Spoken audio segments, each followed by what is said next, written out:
Welcome back, everybody, to the Kentucky History Podcast. We are in, I was going to say we're in jail here, we're in like jail. our buddy Slick. But when we last left Slick, he'd been captured. But I'm ready to reveal his name because at this point, you can very easily Google search Secretary of State during Goble's assassination. But old Caleb Powers was Slick. He was elected Secretary of State in 1899. And he was accused of murdering William Goebel. Now, as you know, as far as pulling the trigger, maybe not. More so of conspiring to. Goebel or Slick, while he was in jail, or Caleb Powers, while he was in jail, he wrote this book. He wrote. It's interesting, but it's a biography or an autobiography, and it's very interesting. It's a very good perspective of what kind of was going on and so forth. But He wrote this while he was in prison, and he was in prison for a while. But we'll get to all that. But his friends, he'd been put in jail in Lexington, but his friends stayed true to him, which is always good. But he was awoken in jail by officers and people in regular clothes, and they told him to get up, and they were going to take him. He, of course, resisted, but Captain Davis was cuffed together, and Captain Davis was cuffed together, and they were driven out of Lexington. Why was it in the nighttime? Well, they did not want them to get caught. There was a big push to have these guys killed, of course, because everybody was kind of riled up about it. And so they did it at night. They transported him to Louisville. And it was the first time he met a man named Holland Whitaker, and who had also been accused of killing Goble. So there's about they warranted and arrested about 10 people and more after that. But anyway, so the defense fund of $10,000 was raised to help defend those accused. The most distinguished lawyers were hired from the state. The newspapers for Goble all proclaimed him guilty. So that's another aspect of politics. Now you would probably say, there's newspapers that kind of have sides, but there of course is TV stations that have sides and so forth. But during this time, Goble controlled some newspapers, so his family, they were still run by Goble people, and they pretty much blatantly said that Caleb Powers was guilty. To be a Democrat, he was guilty, but a Republican, he was innocent. So we're very much divide on who was and who wasn't, but. There's two soldier camps in Frankfort. Taylor's soldiers guarded the Capitol Square, and Beckham's guards used the courthouse. So this was all still very divided.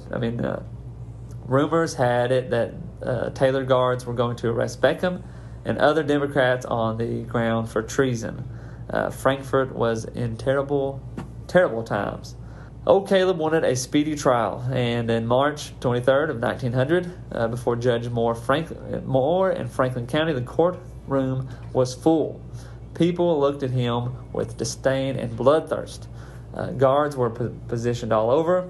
The prosecutor was T.C. Campbell, who was a controversial lawyer. He was given credit for the Cincinnati riots in 1884, which I don't really know much about those. Ex-Governor Brown moved to quash the indictments, but the trial still went on. Wharton Golden's testimony, he embellished to the point that his wife denounced him. So a guy came up and testified, but his wife denounced and said that he was a drunk and that he'd been bribed. Campbell. Be interesting to sit at that table for dinner that night. Yes.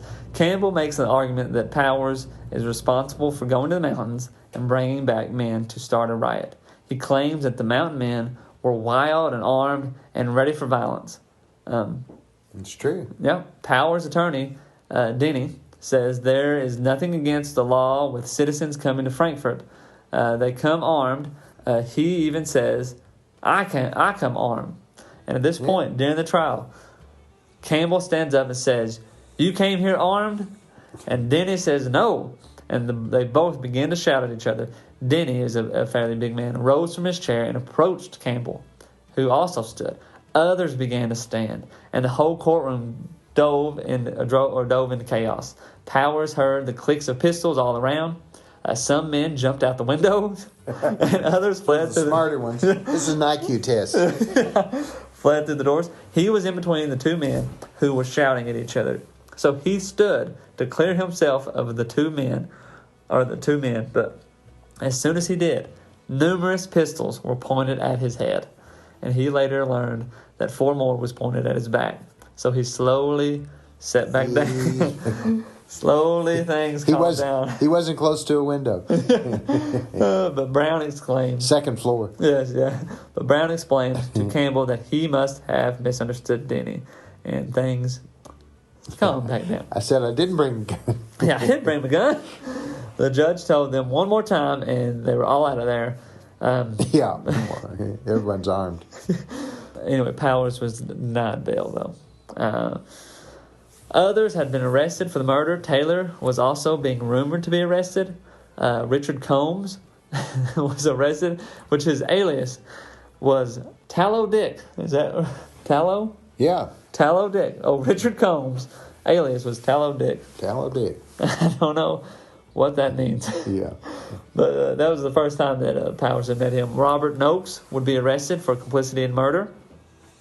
Yahtzee, which if you remember Yahtzee. Yeah. Yes. Caleb met him the first time at the swearing in, but he was also arrested.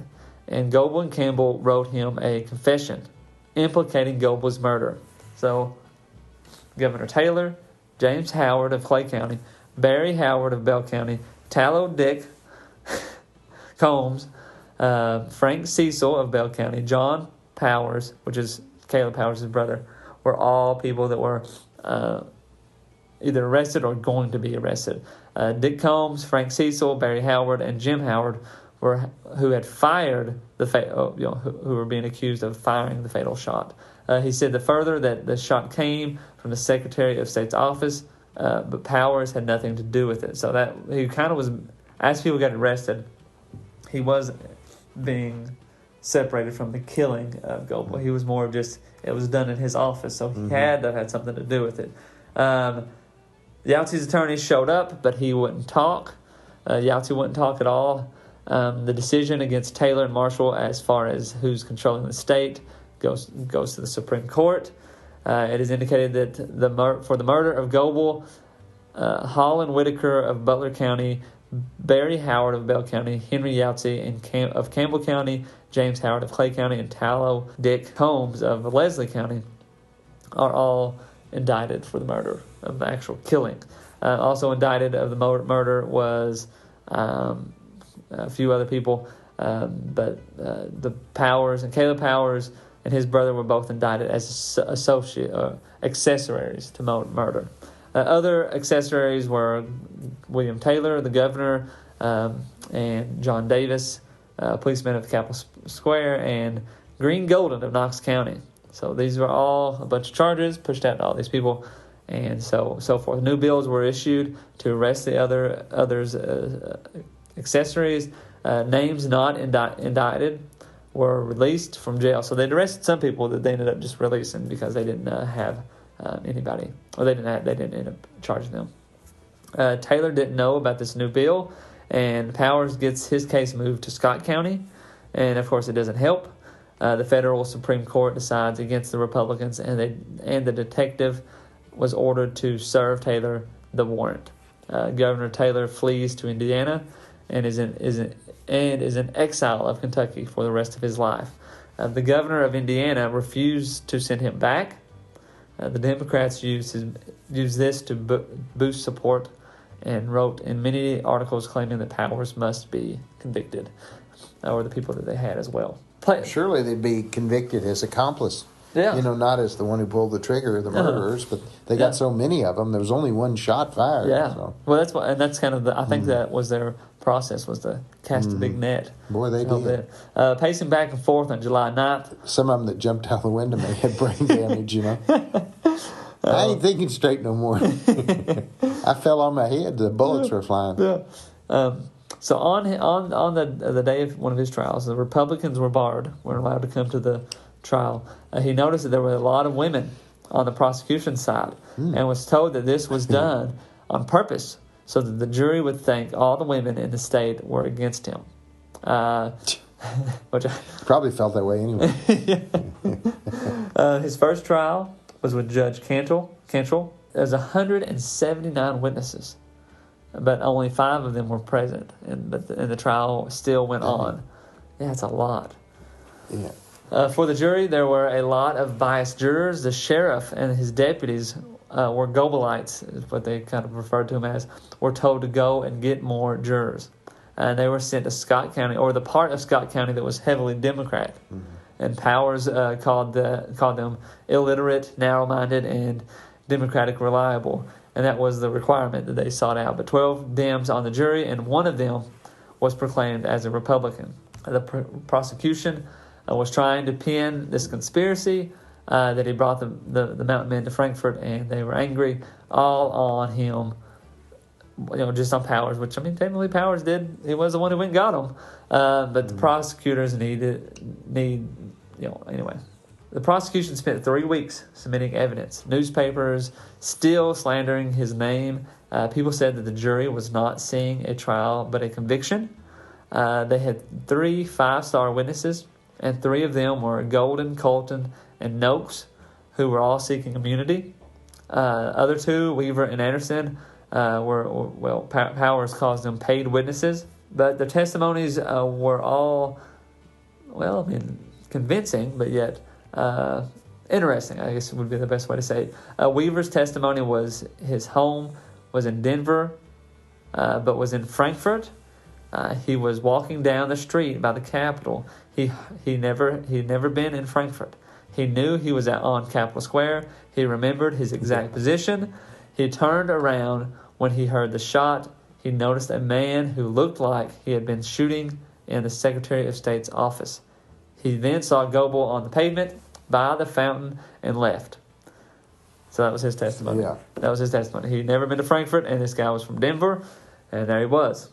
But the shot came from the Secretary of State office. But he knew where Goble's office was. Well, Powers' office. Even though he'd never been there. yeah. That sounds right. The other star witnesses made similar statements. Powers was unable to counter. We're going to rehearse this one more time. The Powers was unable to recount unable to counter any of their statements because they were all not focused or because they were baseless. I saw this happen, and Powers could not defend himself because he wasn't even there. Supposedly he was on his train to Louisville. Yeah. However, with Weaver's testimony, it was found within 24 hours that Weaver wasn't even in Frankfurt that day. He was in Grayson Springs, which is 150 miles away.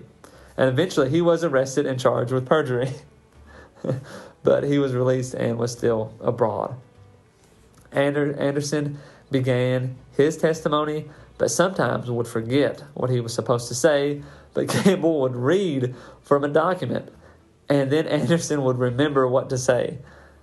He said Powers was at his father's hotel and said that Powers had said it. If they couldn't get Goble, Powers would kill him himself. So Anderson, of course, was later said that he had been bribed. Which, if the prosecutor is reading a piece of paper to you during the trial, I would say that's a high chance that there is some bribery. Powers had a hard time. Let me get this straight.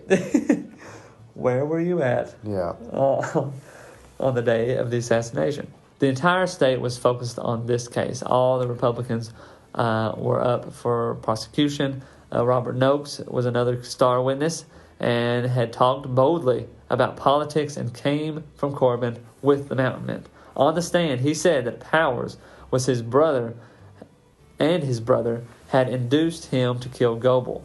So old Noakes here was the man that they had pointed out, said he had done the killing. His brother had told him all the preparations had been made for Goble's assassination, that he then said, while talking to Powers, that Powers approached him and said, "Bob, I understand that you have 2 men in your company who, if you told them you wanted a certain man killed, would make it possible for you to find his corpse, or impossible for you to find his corpse the next morning."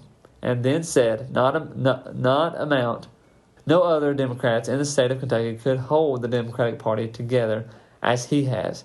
he said that he had left January 25th and had no knowledge of the plot of Goble's death.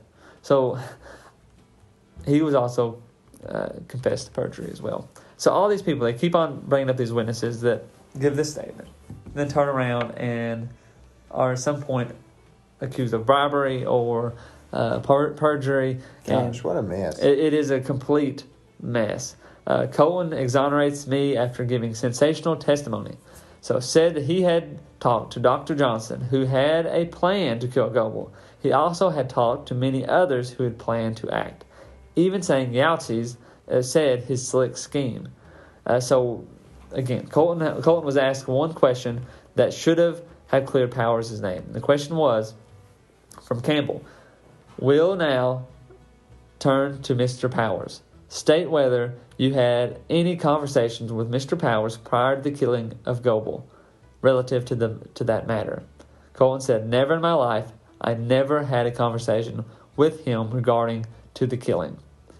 That right there should have technically cleared his name. But Golden was one of the first to confess guilt of knowledge of the conspiracy to kill Goble. So Golden here kind of clears Powers, but also acknowledges that there was a conspiracy to kill him. Golden's testimony admitted he had no knowledge of the plan, at least as far as Powers goes. Golden answered the question. Powers was expecting nothing but a fight in the legislative hall. That is the way Powers expected Goble to be killed at all at the time in the legislative hall, battling him in that manner. But anyway, the point being is here, and I'll kind of go on that Powers ends up having 4 trials. Mm-hmm. Same thing over and over again keeps on happening. The judges that are elected or appointed are strong Democrats or strong Goble supporters. The juries that are elected are heavy Democrat supporters. Mm-hmm. Even with like these people who keep having these testimonies or testify with all this elaborate plan that pinning him to it, they all end up recanting or going back and saying they were bribed. Something happened, and then it goes on for 4 trials, and he keeps on getting convicted. He's finally sentenced to not finally. Each trial, he's sentenced to death, to be hanged. Golly. But he appeals. There's another trial is put up. He appeals for it to be moved because he's a lawyer. Powers is a lawyer, right, and a fairly good one at that. So he's able to kind of prolong it, but he ends up staying in prison for 8 years. Mm-hmm. Finally, sounds like the public wanted a conviction. Yes. Whether it was a righteous one or not. Yes. They wanted to hang somebody. They did. That's what. That's they kind wanted, of. They wanted to close this thing up. Let me see. There's a paragraph here. But that's kind of how it goes. I mean, there's many of people we can talk about that go up on the stand, say, even in the sense as I know of this plan, I knew of this conspiracy. Mm-hmm. Powers didn't have anything to do with it, though, and then yet they still kept on convicting him and so forth. The other people's trials. Yahtzee has a trial, but he denounced. Well, the thing to throw in here too is Arthur Goble, who is William Goebel's brother. Uh-huh. He gets involved in a lot of the trial, like he's at all the trials, and it kind of becomes this thing, like he's there. And it like you said, it's the public. The public really pushes for this conviction, and these people, to say it this way, the public wants blood, for killing Goble, and it kind of gets really. I mean, it's just kind of crazy when you think about how a bad situation I goes into worse. That's what I'm thinking as I'm listening to you. You've got a situation here that went on for a long time where, the 2 parties and also factions within the parties were after each other. Mm-hmm. I mean, ready to take blood, many of them armed and going out and getting armed people. And, guns clicking back, cocking, and trials and Military anger and military, and to separate and two different governments. I mean, it's like take your pick who killed him. Yeah. I mean, it's like the atmosphere is there for hundreds of people to do that. Almost. I mean, it's why things shouldn't get out of hand and why there should be law and order and not hysteria and anger. And Washington talked about political parties as being the end of this nation. He was fearful. He said, it's not a good idea to have a two-party system. And that's the roller coaster of this time in Kentucky history. It was back and forth. So unfortunately, it kind of continues today. It does. Yeah, it's not into no one's signed a truce or anything as far as any of it goes. The book was written in 1905. What was the title of the book? My Own Story. Okay. By Caleb Powers. All right. And you can get it. It's actually if you type it in, there's a. Did he write that in prison? He wrote it while he was in prison. Yeah. There's a title of it in, or there's a website you can go to. It's called Archive.org, and there's a whole bunch of old books that you can get there, and you can read them for free. You can actually, they'll read them to you. There's an audio version of that as well, and that's kind of how I stumbled upon this. But it's all from his point of view.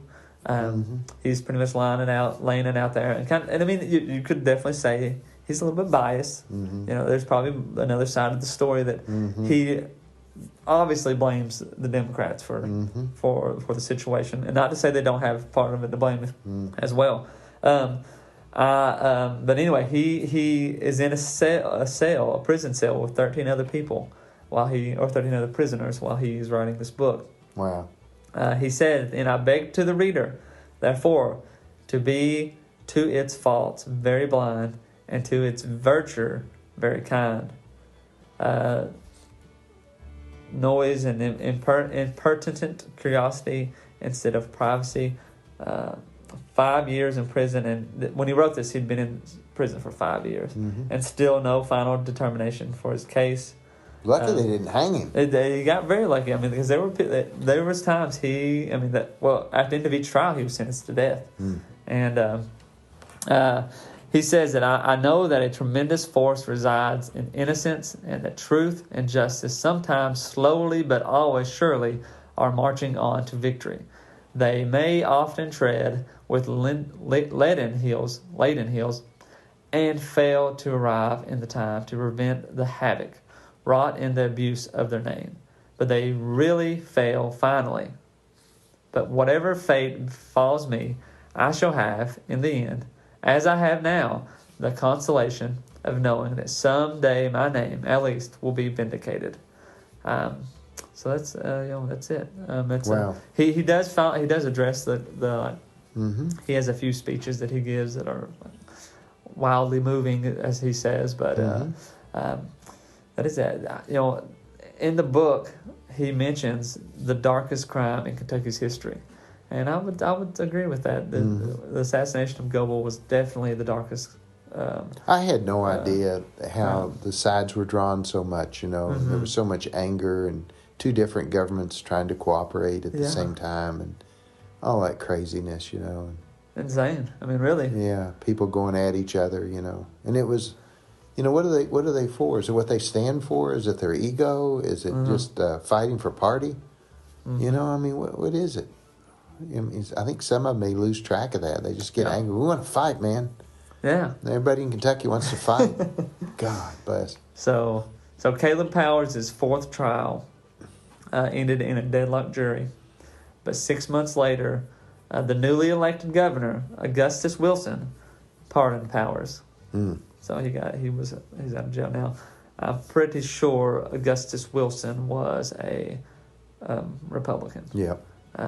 Because Bacon was sworn in, and he would have been the governor up until for 4 years probably. And then it would have been around that time. He spent 8 years in jail, and he actually, get this, he won election to Congress, where he served from 1911 to 1999 or 1919. In the U.S. Congress. No, that was the state Congress. The state Congress, yeah. He became assistant counselor for the U.S. Shipping Board in 1921.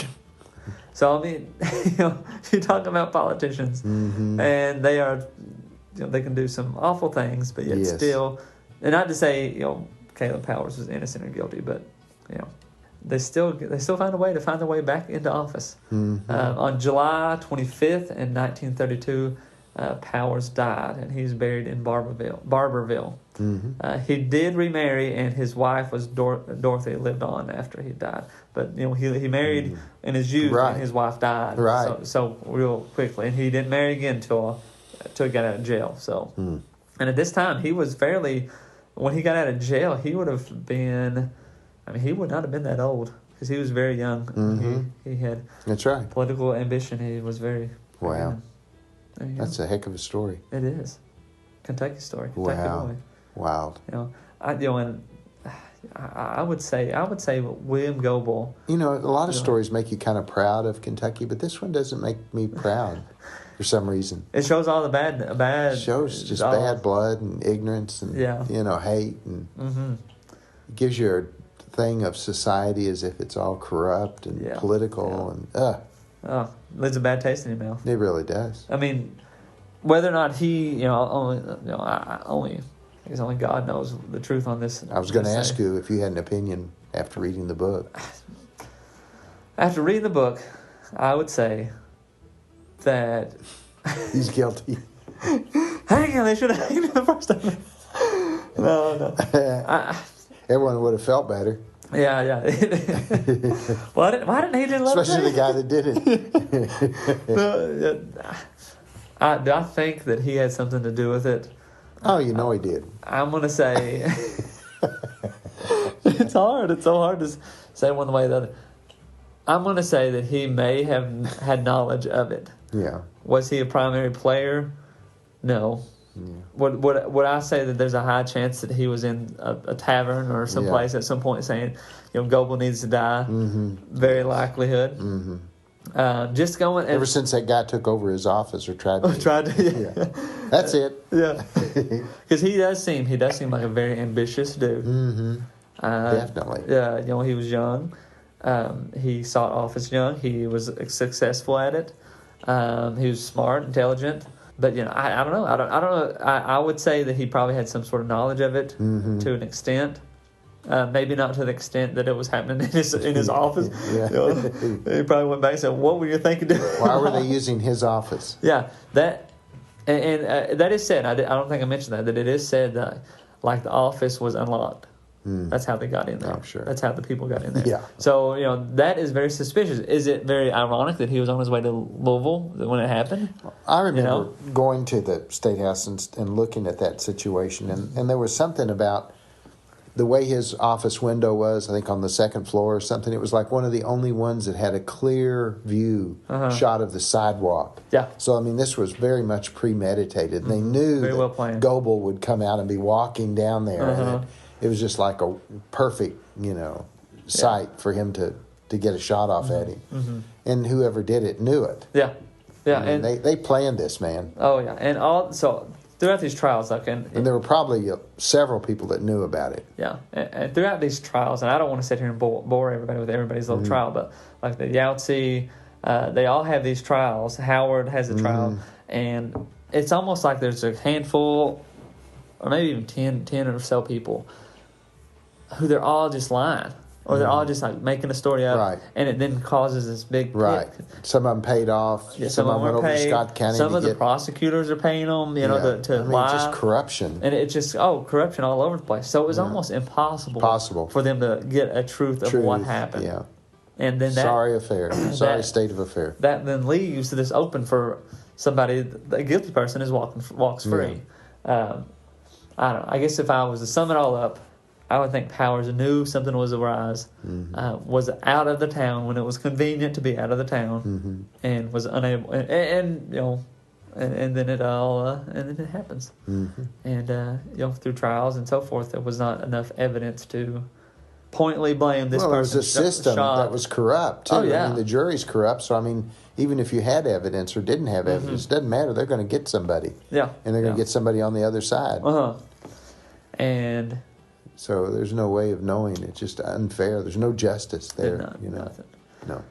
It's a rough one. I mean, it was a very interesting read. I would encourage you, if you want to go read it, go check it out. That is archive.org, and then type in my own story, and then it should pop up that way. There's a whole lot of books on there too that are just old history books were written in 1900, even some in 1800. So some old reading there. It's good to go, or good to read. We will close The Darkest Crime in Kentucky's History. Yeah.